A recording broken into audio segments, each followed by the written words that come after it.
What's up, Open Floor Globe? I'm your host, Michael the Pod Pina, and I'm joined on the other line by my good friend, Sports Illustrated senior writer Chris Herring.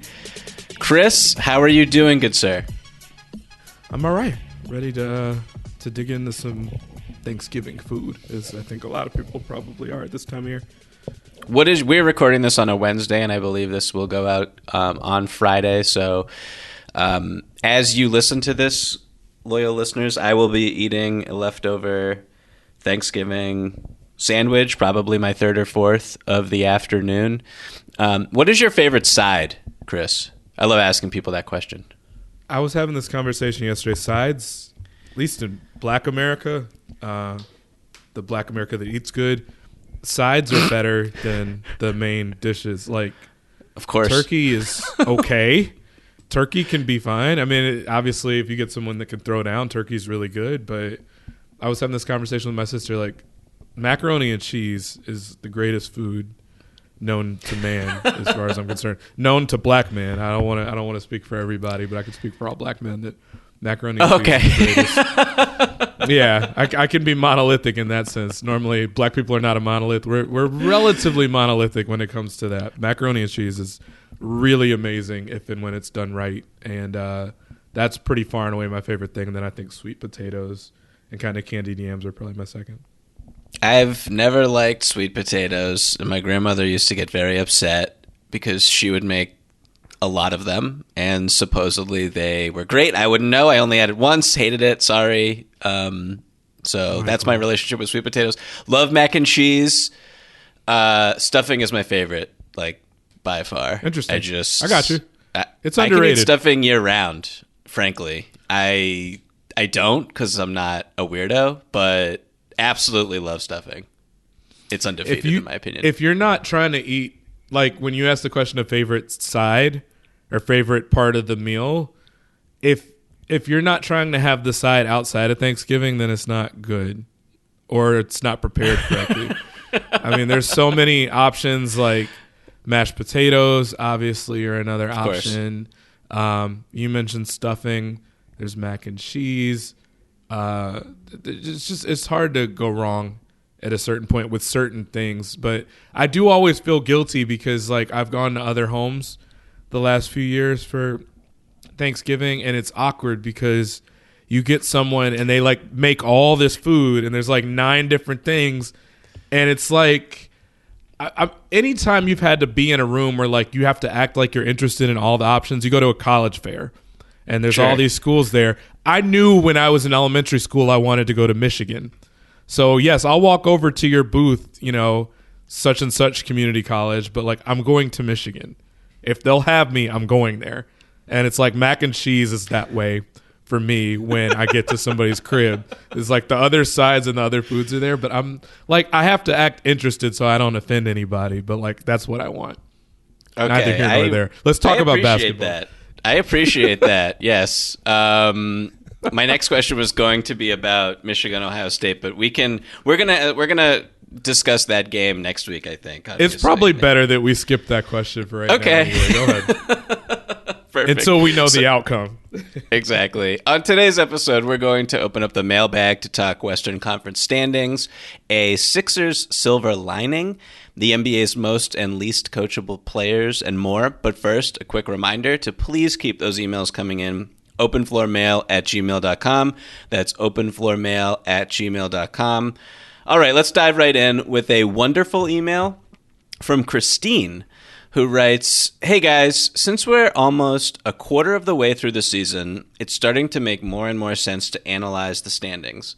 Looking at the Western Conference, there are 3 runaway favorites, Golden State, Phoenix, and Utah, and a bunch of teams fighting for that last home court spot. My question is, which team do you guys see most likely to grab that 4th spot? And since half of Denver's starting 5 is injured, should they enter the tanking race before it's too late?"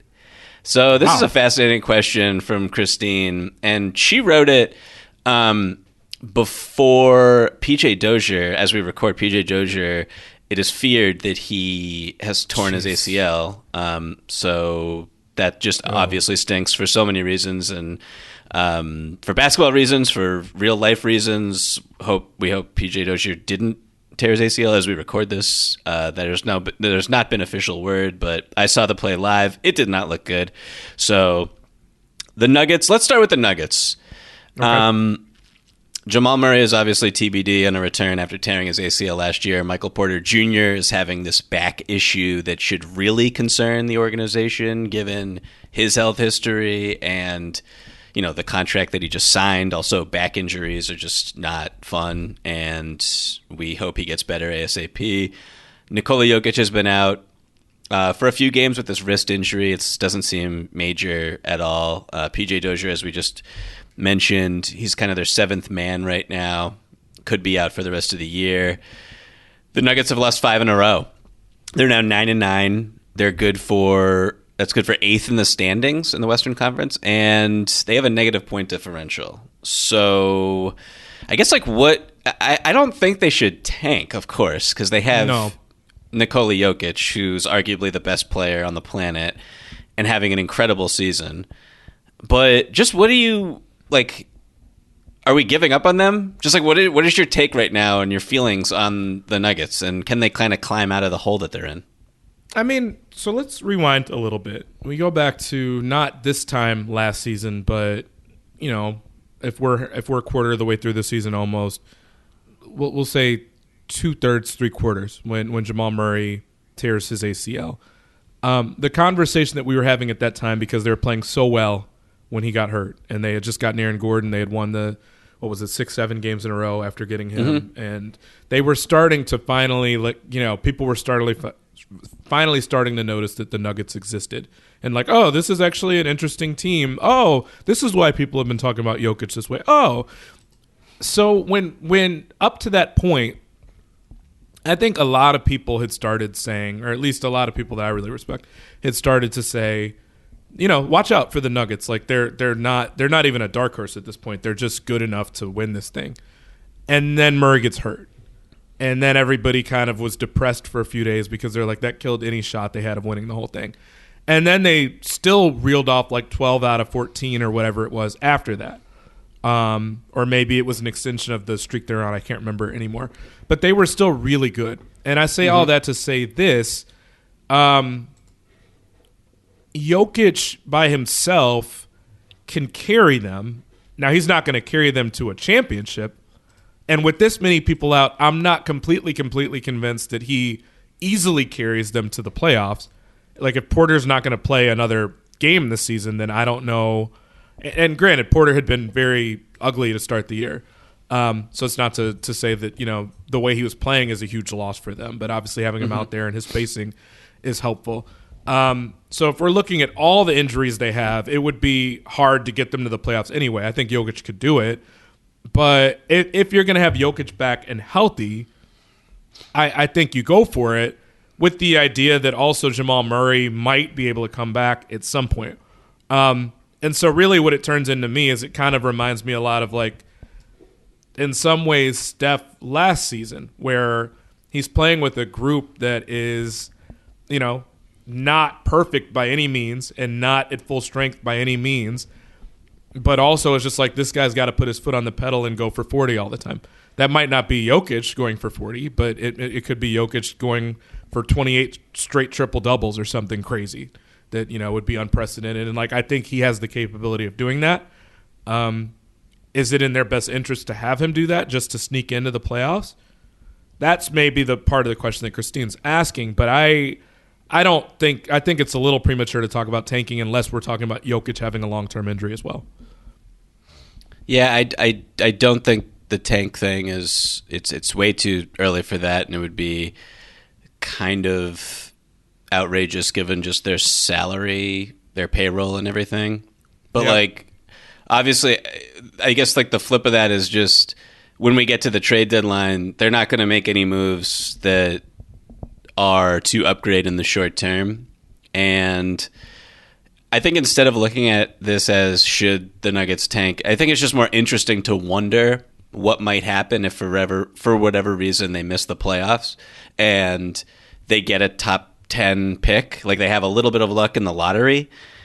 And then just thinking about this Nuggets team next year, healthy, with a top 10 pick, who I mean, that doubles as just a very attractive trade asset because I think they have a lottery protected first headed to the Thunder next season and a top 5 protected first going to the Magic in 2025. So they're a little bit short on future assets now. They're clearly trying to win today given the contracts that they've doled out to Aaron Gordon, Michael Porter Jr., etc. So it would just be like kind of fun, I think. I don't know. Like, I hope Jokic plays because I love watching him and I love watching the Nuggets when he's on the floor. And when he is on the floor, they're plus 12.6 points per 100 possessions. And when he sits, they're minus 14.6. Pretty much. So, yeah, like, I kind of just like hope they like. I think the best of both worlds for them is just like Jokic plays, they're fun, but they can't quite kind of establish themselves as a sturdy playoff team. And then, you know, maybe even you just don't bring Jamal Murray back. There's no pressure to bring him back, and you don't risk any re-injury. You don't risk anything happening long-term with Michael Porter Jr. then either. And you can just kind of put all your chips in for next year with this trade asset or this impact rookie. Like, that's fascinating to me. And then I would just like pick the Nuggets to win the championship next season. Like, so that's kind of how I'm looking at where they are right now.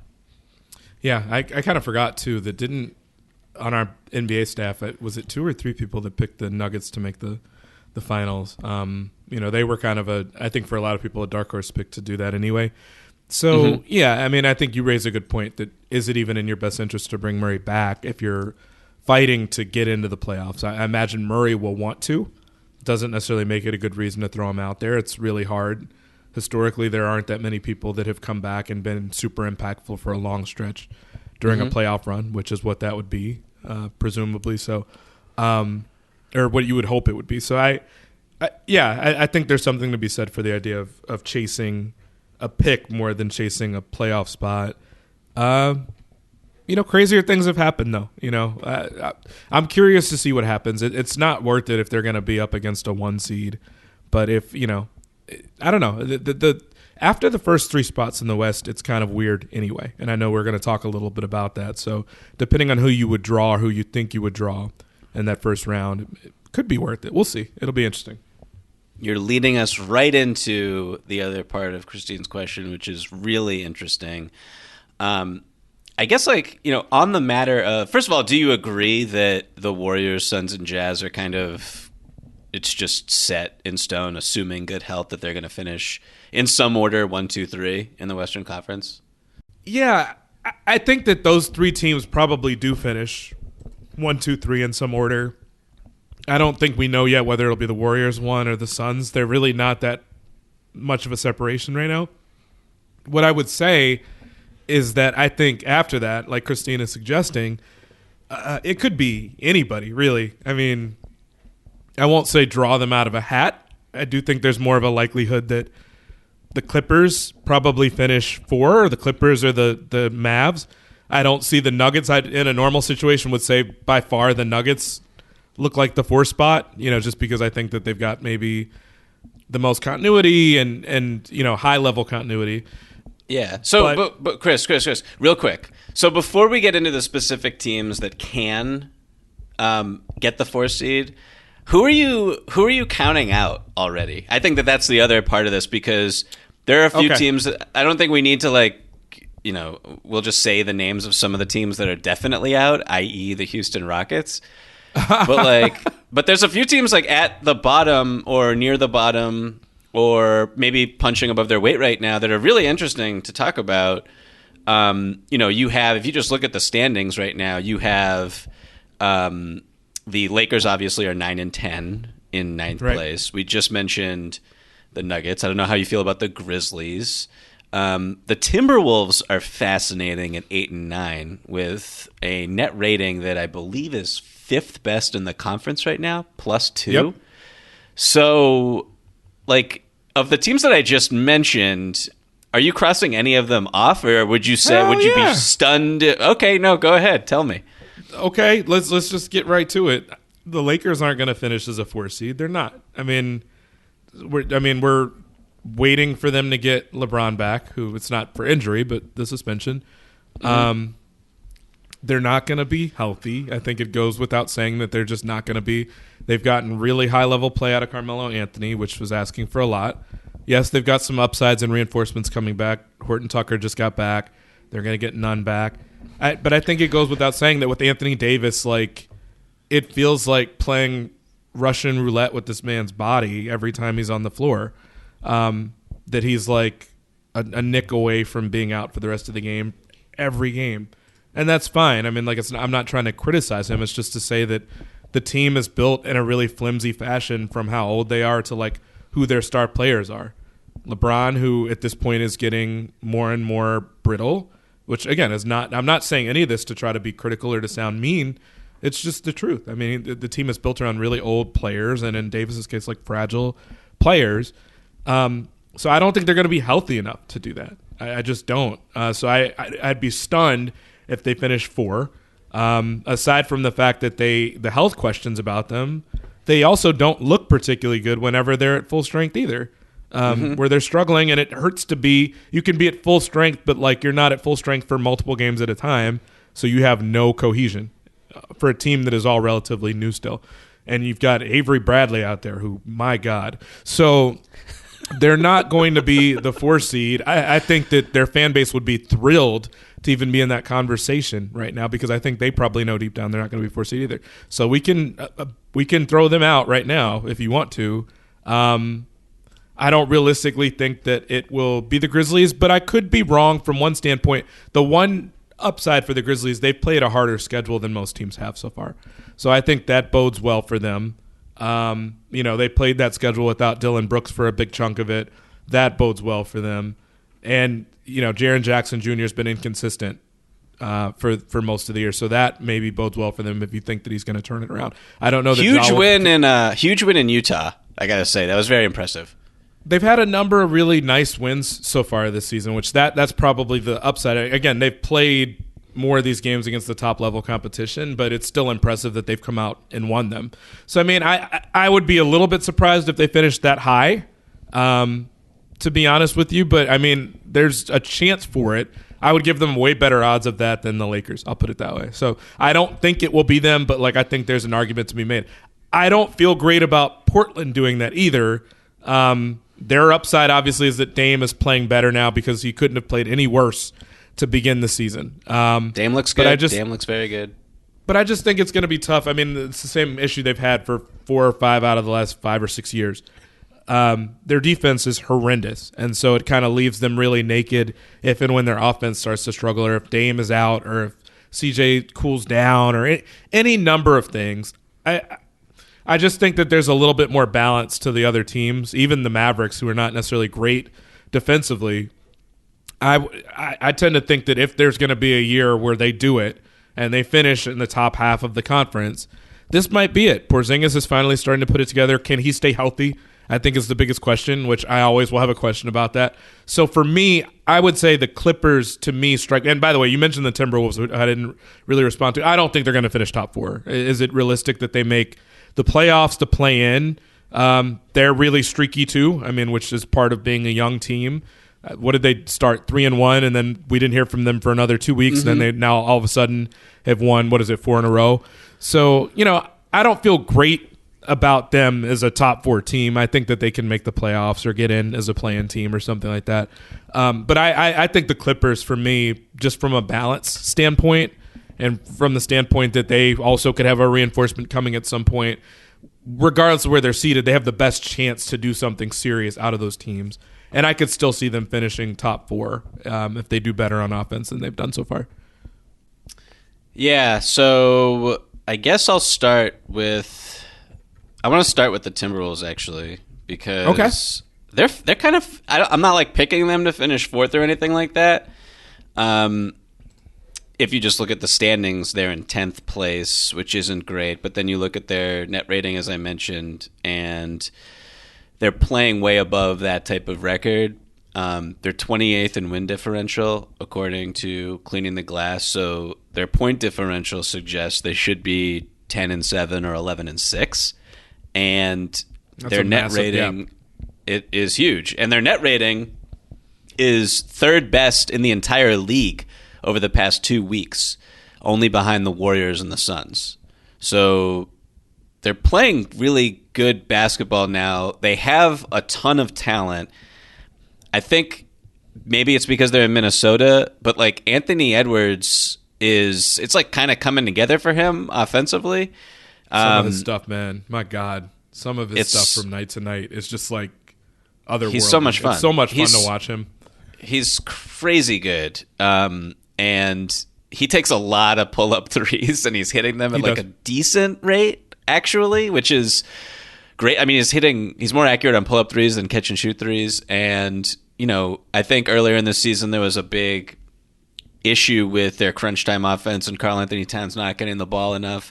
They've kind of balanced it a little bit better towards him. He's still their best player. The defense looks, at least statistically, much better than it's been in like either of our lifetimes. So I don't know what it is. I was high on this team coming into the season because of some of the pieces that they added. Patrick Beverley, I thought that was a really smart addition. And it feels like they're kind of settling into something that's interesting. And I wonder if they'll also be aggressive at the trade deadline too. So even though they don't have a ton to deal. So I don't know. Like it wouldn't I feel more optimistic about the Timberwolves than I do the Lakers. And I promise I'm not trolling with that statement. It's kind of how I feel right now after a quarter of the season. So there's I don't know. Not much to feel good about, like from the Lakers standpoint. Like even if record wise, you're like, it could be worse. That's about all you could say right now, realistically. Again, maybe that we have another person coming back at some point. And obviously LeBron, you're hoping to get him back in rhythm. But you knew that was going to be a problem with either him or Davis, and probably part of why you got Russ. There's just not that much to look at and say, oh, we're going to be fine, or we're going to be much, much better once X happens. I just don't see that anywhere. The conversation with the Lakers, and I wrote all these notes down for every team that we're going to talk about, and for the Lakers, I just wrote the Lakers are a basketball team because we've talked about them ad nauseum, and it's like the one thing that I think we constantly say is that they really miss Alex Caruso, right? They really miss Kentavious Caldwell-Pope. The trade for Russ was a disaster. I feel like even if you just took strictly Kyle Kuzma and you put him on the Lakers, he's their third best player, isn't he? It's such a cataclysmic move that they made, and nothing fits. And I'm just not a huge Talen Horton-Tucker person either. I never really got it, frankly. So yeah, and they're still starting DeAndre Jordan at the 5. It's something else. But I don't want to get too sidetracked here with the Lakers discussion. The Mavs just beat the Clippers last night in overtime in a very impressive win for them. Jalen Brunson went down with an ankle injury. He's been their second best player all year long. Kristaps Porzingis, who you said he's kind of the reason why you're a little bit skeptical, right? And he played great in that game. He's been solid for 2-3 weeks now. I mean, he has one of the best stretches we've seen from him since he's been in Dallas. He has. I guess I'm skeptical. We talk about win differential. I was talking about that with the Timberwolves. It's kind of the flip for the Mavs. Their record just is not indicative of their net rating. So I'm a little skeptical about them. I always kind of have been, and I don't know, because I would also be kind of surprised if the Mavs finished fourth.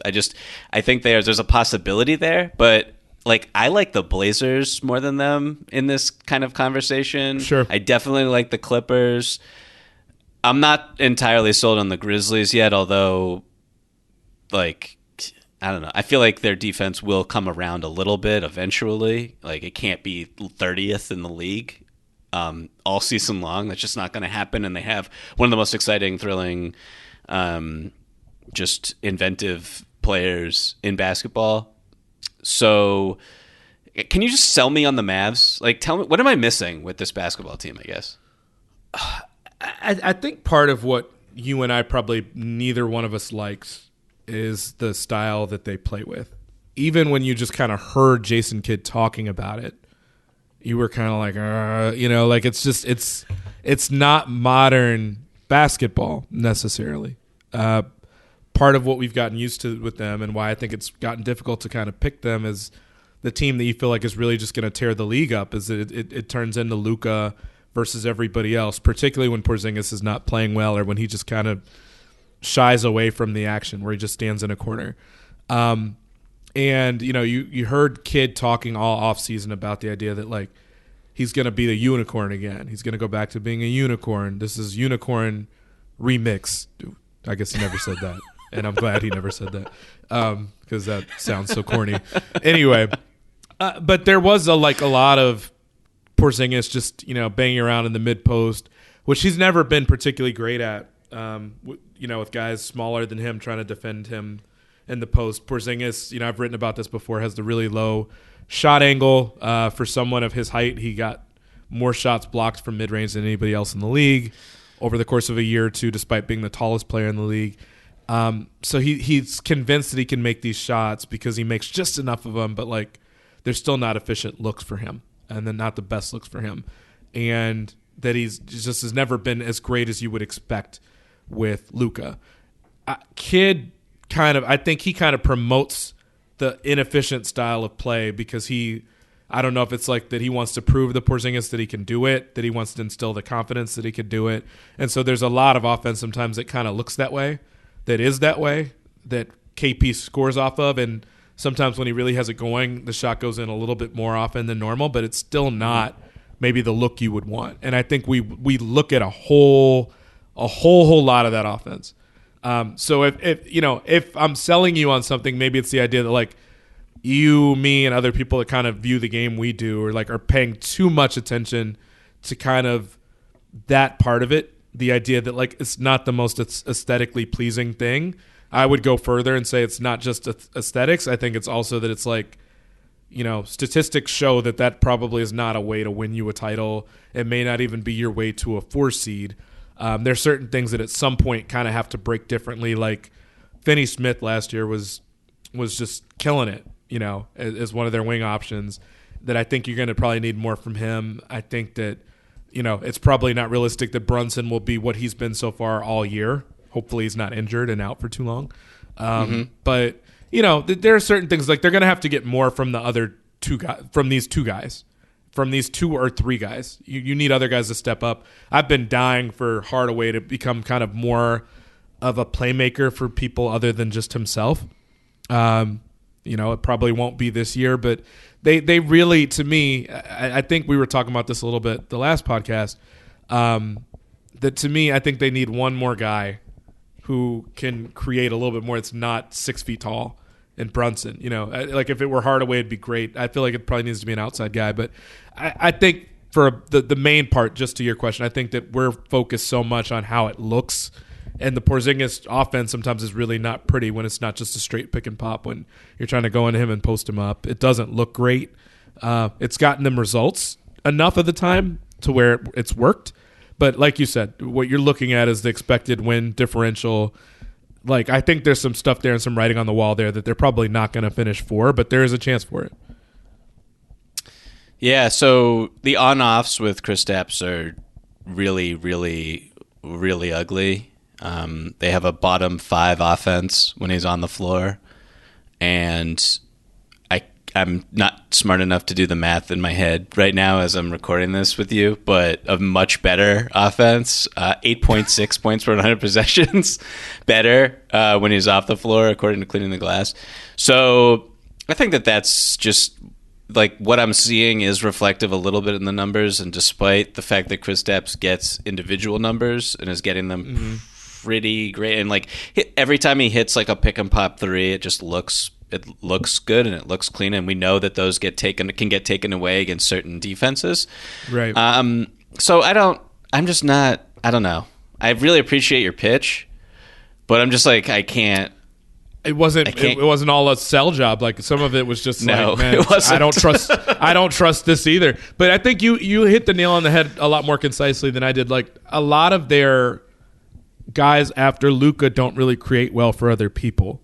Brunson can, but part of what makes Brunson or has made him so dangerous this year is like that he's looking for his own shot. And he's not a super high assist guy either, Brunson. So I think that's what it is like it still kind of resorts to being Luka and what can Luka get you at the end of the day, because he's really the only guy that can threaten you as a passer as well. And I think that's a huge part of their problem. So are we both picking the Clippers? Is that the 4 seed team to just like answer this question that Christine's giving us? I think so. I mean, I feel a lot better about their ability to move the ball with multiple guys that can do it. I feel a lot better about them defending than I do the other teams on this list, which I think that's part of what it comes down to. You know, so if you do go cold, Paul George goes cold for 4 games, which he will at some point, then you're not so reliant on that to where you're going to have a 4-game losing streak because of it. So and not to mention that that they fared better in the playoffs, or at least last year it did. So I don't know. I feel a little bit better about their prospects of getting there than I do with the other teams. Yeah, I'm a big believer in their defense too. Right now they're second in defensive rating in the Western Conference. Okay, let's move on to an email from David, who writes, Rohan, Mike, and Chris, please feel free to switch the order of the greeting as needed for trolling one another. I don't know if you listened to our last episode, Chris, real quick, but Rohan was bragging because his name was first in an email that was sent addressing the 3 of us, and he thought that was because he was the best. And so I had to tell him that actually my name is first in most emails that come in. So that is what David is referring to, in case you are very confused. And I just wanted to kind of set the record straight with you that I am in fact the best. You can actually be tied for best with me, Chris. That's kind of what I think. But Rohan is definitely not the best. I just want to get that out there. Okay, wonderful. So David writes, I'm writing with a question about Sixers guard Tyrese Maxey. I live in Philly, but decided to put my money toward League Pass. I'm a Cavs fan, and I want to enjoy every moment of Evan Mobley. So I can't watch the Sixers legally. Not that I'm bitter. Here's my question. How close is Maxey to what the Sixers hope to get from Markelle Fultz? In other words, is there anything about Maxey's play that would make the Embiid-Simmons pairing more effective? Of course, you can also feel free to ditch this question and just talk about Evan Mobley. Love the show. Wishing you all good health and good times with your family and friends. Dave, thanks so much. That's a wonderful email, something I've been thinking about a lot. I think this is a fascinating question because in so many ways, Maxey has become the player that the Sixers needed for years with Simmons and Embiid low key. Like that is what they thought they were getting with Fultz. And, I don't think that, and I know that Tyrese Maxey is not as good as Jimmy Butler, but having a pick and roll ball handler and just another source of play creation in the offense to take some of the stress away from Simmons, particularly in the fourth quarter in crunch time. Like that is what they've needed, that type of player ever since Jimmy Butler left, and ever since Markelle Fultz was unable to become that type of talent. So, I guess what are your thoughts on? First of all, what are your thoughts on Maxey when you watch him? And is this like for real, or is this just a byproduct of okay? Here's a team that everybody's hurt, everybody's out with health and safety protocols, whatever. Embiid hasn't played in forever, and he's just getting numbers. Like, what do you think about Tyrese Maxey right now? No, I think it's pretty real. I mean, I think that on some level, if he's capable of doing that, I think at some point stuff would show, cracks would show a little bit, given how much he's had the ball, how many games he's been in a situation where he had to do this. I mean, it has to give you more confidence for what comes next, obviously the rest of the season and then the playoffs. I think the Fultz part of the question is one I really had not considered. A lot of us bang on the Sixers so much about not taking Kristaps or not taking, obviously the situation where they traded for Fultz and Obviously, the Celtics got Tatum. And it got me to thinking, like, what are the differences even in terms of, even if you had the most ideal version of Fultz, if he came in and he didn't have the yips or whatever he had, the shoulder issue, or what was it, the technical term for the health issue he's having, whatever. Even if that wasn't the problem, and I literally was going back this morning and looking at clips of Fultz in college. And I think the only thing that really stands out that's wholly different between he and Maxey, and what we're seeing from Maxey now, they're about the same height. I think Fultz is maybe an inch taller. Fultz was he was more prevalent with the trigger on pull-up threes, I think, is the one thing you see. Like Maxey, basically, he relies on having like an advantage to get by, where he gets a screen and he's going to kind of speed past the screen to take a pull-up jumper. I don't think he takes as many pull-up threes as Fultz was in college. But okay, so Fultz, not every player is what they were in college either. So it's not to say that Fultz would have been able to do that at the pro level. But, I mean, he's been efficient. He's been able to call his own number. He's had some plays where you look up and you're like, how the hell did he make that pass? He fits in with the defense that at full strength, relatively full strength, not without Simmons, that, can play his part defensively. It's really, really hard not to like him. And I guess what I would say with all this, again, is what I was saying a moment ago. There's not even a guarantee that Fultz would have been able to do this consistently. So, I mean, that's the next question is, can Maxey continue to do it? I guess all I would say is, like, I'm not completely sure what we've seen that suggests he can't do that. He might be playing a little bit above his head, but even if that's the case, you would take that in a heartbeat, considering that draft picks are always a crapshoot outside of really the top pick or two.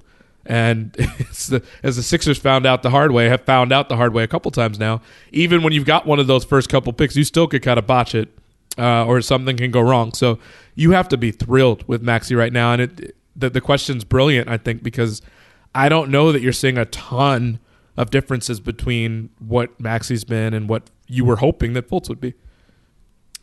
Yeah, like if you just plugged this version of Maxey into a lineup that was Maxey, Embiid, Danny Green, Tobias Harris, and Ben Simmons, with, like, I guess Seth Curry as your sixth man. George Niang is hitting everything. Matisse Thybulle is an all-defensive team defender. Like, that's a championship contender, right? That's a very strong Furkan. championship Wait, contender. we going back. Don't forget Furkan. Okay, although Furkan, my man sure. is, although the last few weeks. We will use that caveat, but still, don't forget my man. Come on now. Apologies to Furkan Korkmaz. So, like, that team is, like, extremely good, right? Like, Maxey, he's had moments where you were talking about this. Like, he just has looked like a borderline all-star. Like, the first step, he's, like, unstoppable on the drives. Like, he's got this tremendous touch around the basket. He's got tremendous floater. He never turns the ball over, which is one of his most impressive attributes right now, I think. He makes a lot of high-level reads despite being just 6'2". And, like, yeah, he's just what this team has needed forever to kind of alleviate some of the stress from the Ben Simmons, Joel Embiid relationship, the dysfunction that's within that partnership. So, like, yeah, it's just I teased this at the top as like a silver lining, but it's like more like a painful irony, I guess. So it's like the exact opposite. So apologies to Sixers fans, but I guess, like, just having Maxey work and click that's just tremendous for your organization going forward. And I think this is a separate question, but, like, it totally changes, in my opinion, what Daryl Morey should be willing to get back for Simmons if they do trade him. I should say when they trade him. Like, because if Maxey, this is only year 2. If Maxey makes a third-year leap, like, what are we even talking about? That's like a borderline, if not someone knocking on the door of an all-star appearance. Like, I don't know. I think this is a fascinating development that more people should be talking about. It still just really frustrates me that Simmons is on this team, if we're being honest. I mean, I get that you don't want to trade him at his lowest value point, what are you realistically expecting that's going to lift this man's value at this point? Like, what are you waiting on?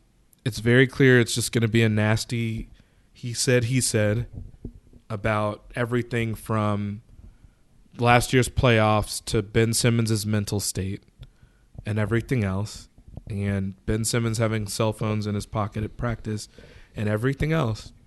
And meanwhile, you've got Maxey playing the way he is. You had Seth Curry shooting the way he was.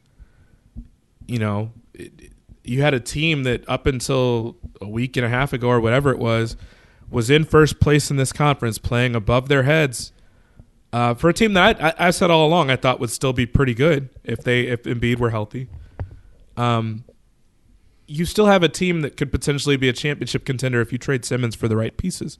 Doesn't mean, you know, the Sixers have been so focused on getting a star when, quite frankly, everybody that they kept trying to add as one wasn't fitting for some reason. Butler, I guess, being the one exception to that. But if there were some clashes within that system as well, just as far as Butler and Brett Brown, or Butler and maybe the dynamic between Embiid and Simmons or whatever, it just hasn't worked. But that's part of what may not work, is the personality that you bring in to replace Simmons too.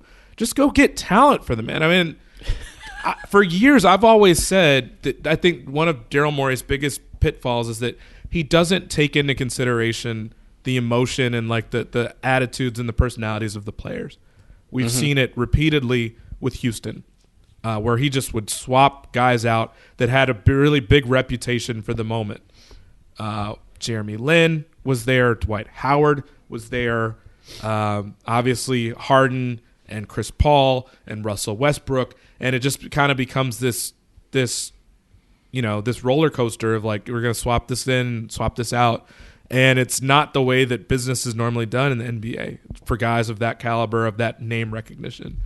So now the irony is that when you've got a guy that like is talented and everyone knows is talented, that you know you could get some talent back for him. Maybe not Damian Lillard, certainly not Bradley Beal while his team is sniffing for first place, but like somebody, decent talent, and the idea that you're potentially holding that up, or you're at least partly responsible for holding that up, when you've got a team that I don't really know what their ceiling would be if they hit on the right rotation guys, but I imagine it would be higher than what they are right now, which was good until they had everybody out of their rotation. It really actually frustrates me because it doesn't have to be the case, and the team is just kind of trying to stay above water for now when they have the potential to contend for the conference, I think, if you get the right rotation guys, especially with Maxey playing this way. Yeah, I mean, like, I was really kind of surprised when I saw that there was a report linking Simmons and the Sixers to the Pistons for Jeremy Grant, and like I think it was like Grant, Sadiq Bey, whoever else was in that rumor, and I think it was denied by the Pistons that any of those guys would be on the table, which is kind of funny. But, and I'm not saying the Pistons should definitely make a trade like that, but like just add Jeremy Grant to this situation, and it's just like a better basketball team and potentially a contender, if not definitely a contender. Given, like, I'll put a pin in this conversation by just saying, like, Maxey, I was looking this up last night. Maxey is one of the most efficient pick and roll ball handlers in the league this year. That's exactly the quality that they've needed as a team, particularly in the postseason. And he's finished more possessions as a pick and roll ball handler than Chris Paul, James Harden, and Shai Gilgeous-Alexander this year. Like, wow, he is for real. He is for real. He's getting better. Super young, sophomore season. Add talent. Like, it's just such a waste to wait this one out. In that same article, like, James Harden was also mentioned as a possible trade partner. It's just like, come on, just stop. Can we just stop? Like, take Jeremy Grant. Be happy. It would be wonderful. You'd be a very good team. Your offense is top 5. Just, I don't know. Now I'm getting very frustrated. I am, but I felt like this. There was one time, and I'll let it go after this. There was one time we were doing, like, you did an outline for one of these, and I was like, can we please not talk about Simmons this week? Because, like, he was on the outline. And I'm like, we're going to have so many opportunities to talk about him. But part of the reason I actually don't want to talk about it is that I get frustrated because from the day that we had the podcast about the Christmas matchups, I've been frustrated at how relatively whole I felt like the Sixers could be without Simmons. And they've essentially shown that, where their record is okay even without him and Embiid, which I get that would not last over a whole season, but with Embiid back and with Embiid playing presumably much better than he did up until the COVID stuff, assuming that he would play a lot better and play like a star again, they will be fine if you get the right guys to plug Simmons with. That means actually doing your job. Like, that's kind of what I'm saying. Is like, do your job. Go trade the man. Get talented players back for him, which is your job anyway, and go win games. And that's the frustrating part, is that they're capable of it. This feud is just really childish at a certain point. Stupid. But anyway, neither here nor there. What you got next for us? So we have this email from Harvey, which is a wonderful question. He writes, Dear Michael, Rohan, and Chris, I enjoy your podcasts very much. Your extensive knowledge, together with your camaraderie and humor, put your podcast at the top. Now to my questions. Among the current great players, who is the most coachable? On the flip side, who is the least coachable? Who bounces from team to team? Who demands the ball continuously? Who demands coaches be changed? Who demands other players be traded? I look forward to your always knowledgeable comments, Harvey. Harvey, wonderful question. Look, in terms of most coachable, like, it just Steph Curry popped into my head. Yep. Just not hard, not complicated. Yep. He personifies coachable. He's the most selfless one of the most selfless superstars of all time, given everything that went on with Kevin Durant coming there and him. Like, imagine winning 2 MVPs in a row, a unanimous MVP, and then accepting a player who is maybe better than you onto your team that's been built around you. That takes a lot of humility, and I think humility comes in line with being coachable. So Steph is, like, just easily number one here. It's the first name I assume that. Yeah, I assume you had this. Did anyone else come to mind for you? Yeah, actually. You mentioned 2 MVPs. Giannis was the other name that came to mind for me. As a guy who won 2 MVPs and then not his own doing, and I think needed to be done, but still, I could have imagined that it was frustrating for him to some extent. They changed the offense in Milwaukee that he had just won 2 MVPs in. I think they needed to try to get over the hump, to try to be a better playoff team. They went and, I guess, moved the roster around. They obviously got Drew Holiday, but botched the stuff with Bogdan Bogdanovic. So I to me, it was interesting that I was thinking, oh wow, they really botched that. Embarrassing, they're going to get hit with the tampering fine, whatever else. Giannis signed his Supermax like the day after that, or like that week. Mm-hmm. So it would, like, he didn't care about, obviously didn't care so much to where it became a sticking point for him or anything. He just did that, kind of went to work, didn't ever complain about the fact that the offense was making him look a little bit more deficient in some ways, or less efficient in some ways. Hasn't ever even suggested that he cares about the fact that Chris Middleton is going to be there and be the guy that can take the last shots. Hasn't ever complained about any of that stuff. Hasn't ever thrown Bud under the bus for anything. He always kind of is very much like, well, he got called out a lot for not taking Kevin Durant defensively when Kevin Durant was just kind of owning the Bucks. And he was like, look, I'm going to do whatever Coach Bud tells me to do. Maybe that is throwing him under the bus in a way. I didn't take it that way. But just and the idea the same thing happened. The same thing happened in the bubble with Jimmy Butler, right? Jimmy Butler too. Yeah. Yeah. Same exact scenario. But something about Giannis, when he says that, I don't in any way take it as him throwing Budenholzer under the bus. I take it as him saying, like, I'm going to do exactly what my coach tells me to do. So when you talk about coachability, he absolutely comes around. Not to mention that at the beginning of his career, he had someone coaching him in Jason Kidd, who I guess not the very beginning of his career, but at the front end of his career, Jason Kidd essentially telling him do not take threes, which go back and look at the man's rookie year before Jason Kidd coached him. He shot threes at a better clip and was making more of them than he does now. So, I mean, he wasn't like a broken shooter from that distance. You could make the argument that it actually set him back. I think it would be a pretty fair argument to make that it set him back or kind of put him more inside his head about shooting, but he still did it and obviously became an MVP despite that. Or maybe in part because of it, Jason Kidd also, to give him full credit, Jason Kidd also put the ball in his hands a lot more and said, we want you to be our playmaker.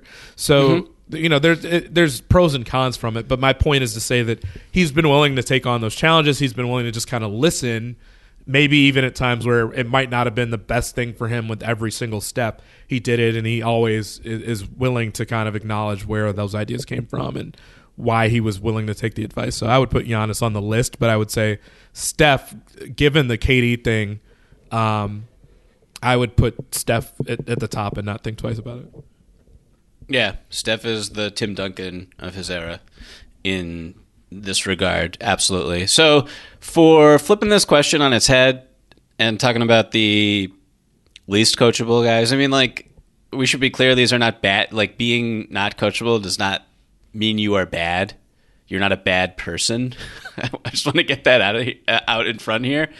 I have a few names, and I think it's a complicated question because a lot goes into the relationship between a star or a great player and the coach that we just will never be privy to as media members, as people who observe from the outside. There's just stuff that we'll never know. So two players who first came to mind for me, one is Ben Simmons, and I say that because I remember when Brett Brown was publicly, through the media, begging him to shoot threes. He's like, I think the quote was like, I want Ben to take 1 3 a game. And Ben Simmons just didn't.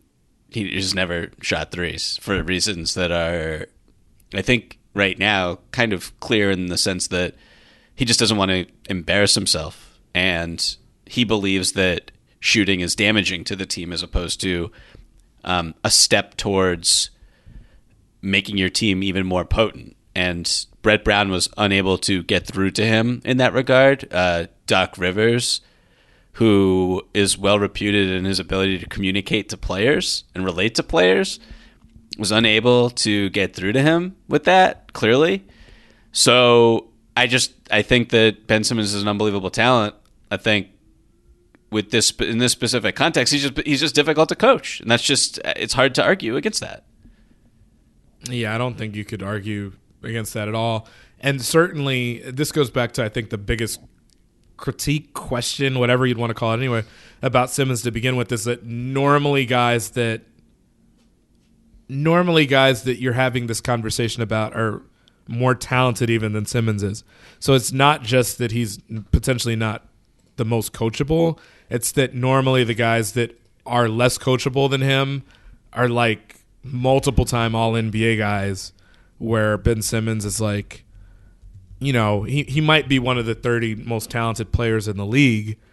But again, I don't know that anybody wants to build their whole franchise around him. Like, you do that, and it's going to be a team that is really top-heavy in one respect and really bottom-heavy in another. And so I just don't know that, like, he's so good to be less coachable than all these other guys. So that's what makes him interesting, and where I'm not even going to try to. I will say the name, but this is a name that comes to mind for me, is LeBron. I think everybody would say he's coachable, but I do think that there's an inherent pressure that comes with the idea of coaching one of his teams, that, like, if you don't win as much as you're expected to, in some cases winning a title. I still remember David Blatt being fired when he was in first place. That's still like a kind of a mind-blowing one for me, but they did win after that. So, that sort of thing. But like that, there's something to be said for that. We're just kind of openly disagreeing with certain things, even times where it might. This is also not to say that LeBron doesn't know what he's doing. There was one time where I remember, was it that LeBron would, I mean, it's been reported at this point, I think Windhorst and other people have reported like that he kind of would override David Blatt as far as like last second plays, and the idea that like LeBron was going to be the one to take it out. He didn't want to be the one to take it out. He wants to be the one to catch it so that he could make a play in a last second situation.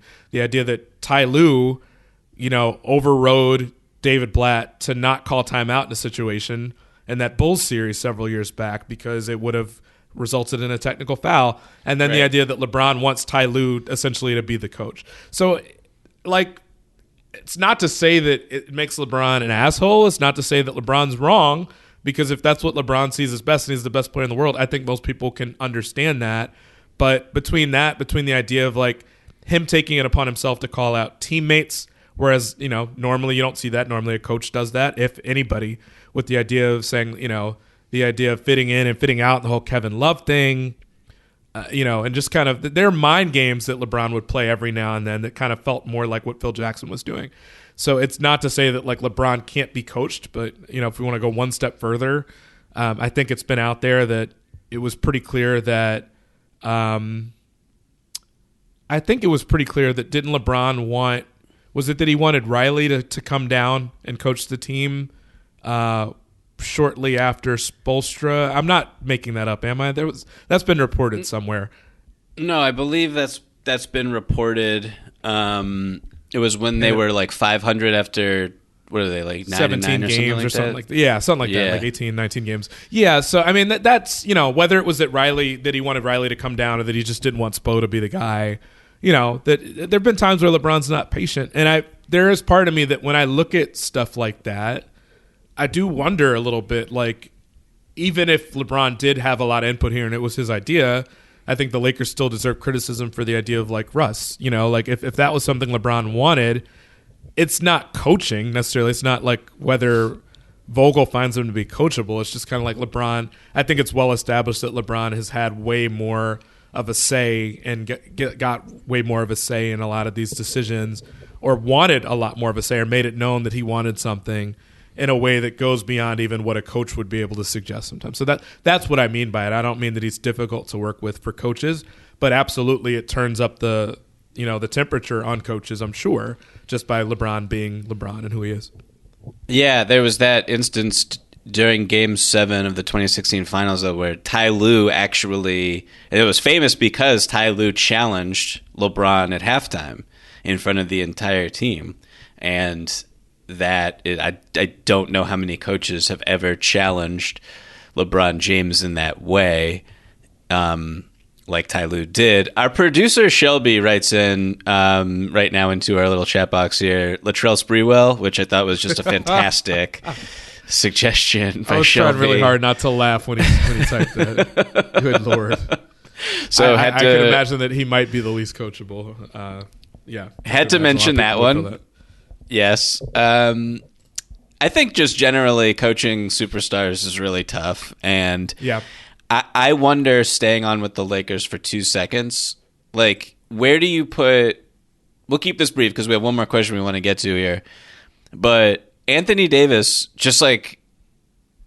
I don't think Frank Vogel's stupid. Like, I think Frank Vogel knows he has to play Anthony Davis at the 5.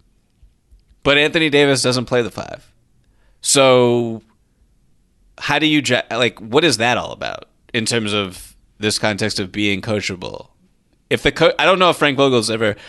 I know they've... Like, before the season, that was kind of... It seemed like everyone was on the same page with that, too. That he was going to play the 5. And so it's not like those conversations had to have happened. And he's not playing the 5. And they're terrible. So I'm going to come up with an analogy. It'll be real stupid, but I'm going to say it anyway. Oh, I can't wait. Like, it reminds me a lot of when you're a kid and your parents tell you have to go in the bedroom and sleep with the light off. You're like, but I don't want to because something might... I just, don't make me do it. And eventually you turn the light off and then you fall asleep and you're fine. that's kind of what this feels like. Anthony Davis has not wanted to play the 5 for years, going back to the New Orleans years. I mean, it's very, very clear he's never wanted to do that. The only time where there wasn't really a conversation about it that I can remember was when he played really briefly with Boogie. Because it was like, okay, both of y'all are going to play, so it's not really a question of whether you need to play up a position, down a position. I mean, he's like a center in today's NBA. It's very clear. It's better for him offensively, no question. I think, because I remember dealing with this a lot when I covered Carmelo in New York. Carmelo didn't really want to play the 4. And he, like, if you asked him directly, he wouldn't straight deny it that he, you know, that was a thing, and he's like, I'm willing to play wherever, but like he really didn't want to, and the people in the organization would tell you that. Carmelo would talk about how difficult it was to have to play against guys like Zach Randolph. So I will say this, and Davis's credit, for how fragile he is, and I was just mentioning that about 15-20 minutes ago on the podcast. If there's something to be said for the toll that maybe takes on your body defensively, that maybe we can't appreciate as people watching the game, as people analyzing the game, then so be it. Like, I don't, you know, particularly for how often he gets hurt, there may be some truth to that. And so I, you know, who am I to tell someone that, you know, that might not be the best thing for their body? I will tell you this, the way that team is built, they're not going to have much of a chance without him playing the 5. So it might be a form of sacrifice that maybe he's just not comfortable with. But again, the longer view of it is that Anthony Davis has never wanted to play the 5. So if it's specific to this year, fine. But I don't know. It's interesting because, like, to me, it's not quite a coachability question there. But also part of that is like he's always been that way. So maybe it is. And maybe we should view it that way. But yeah, I mean, that obviously was always going to be one of the bigger questions for the Lakers. And even with all that evidence, still really doesn't want to play down there. And it's very clear he doesn't. So let's close here with this email from Michael, who writes, "Hello, Rohan, Chris, and Michael. Please settle this question. My brother and I are debating what Michael's greatest troll is." And when I say Michael there, I am talking about myself. "Is it picking KG as the greatest one-on-one player of all time? Or is it trying to trade LeBron for Ben Simmons, Tyrese Maxey, and Matisse Thybulle? Please answer this debate."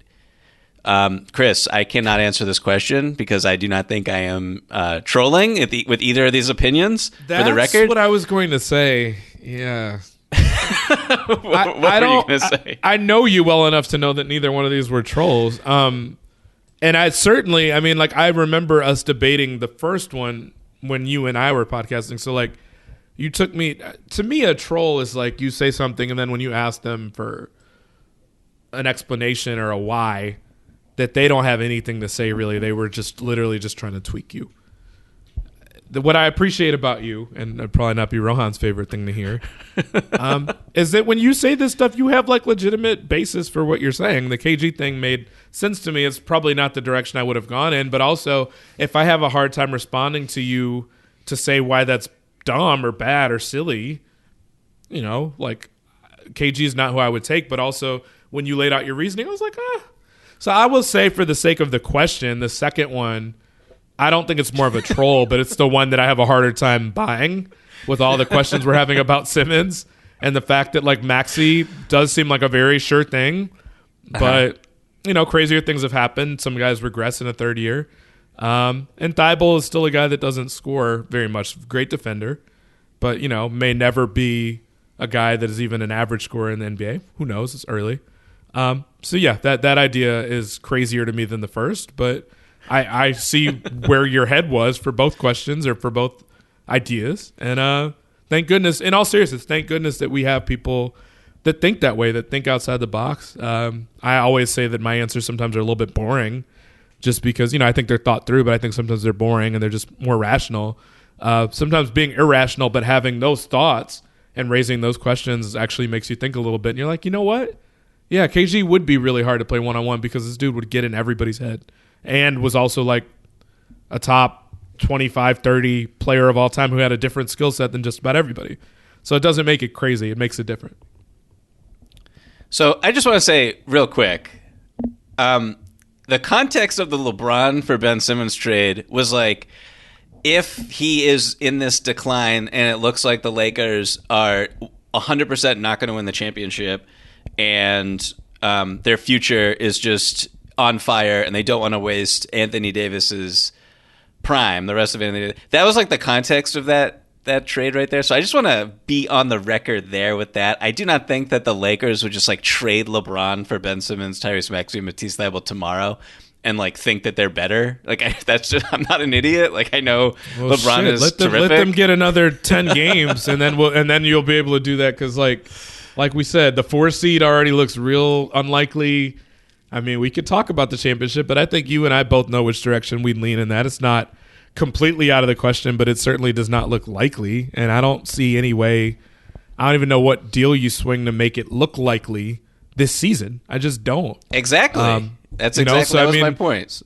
So your context is well taken, but at the same time, I'm like, the context kind of feels like relevant context right now.